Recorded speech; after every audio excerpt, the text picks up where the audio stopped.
টানা 2 দিন পুরা বৃষ্টি হতেই আছে, বৃষ্টি থামছে না।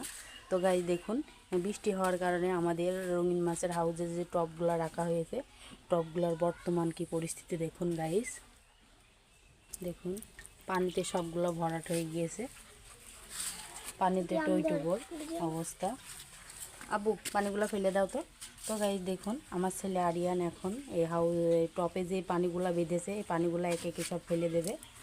যেহেতু টানা টানা 2 দিন বৃষ্টি হওয়ার পরে আজকে রোদের দেখা মিলেছে, আজকে রোদ উঠেছে। গরম যেন লেগেই আছে, গরমের কোনো কমতি নেই। কী করছো আরিয়ান? পানিটা দিয়ে দিই পানিটা। তো গাইস দেখুন, আমাদের এই হাউজের চারিপাশে অনেকগুলো গাছ লাগানো হয়েছে। এটা পাতাবাহার গাছের চারা, এটি গোলাপ ফুল গাছের ডাল। আমি শুনেছি গোলাপ ফুল গাছের ডাল থেকেই নাকি গাছ হয়, তাই গোলাপ ফুল গাছের ডাল লাগাইছি। এর আগে ভিডিও অনেকগুলো শেয়ার করা হয়েছে আপনাদেরকে। তো এই ডালটিতে কুশি এখনও ছাড়েনি,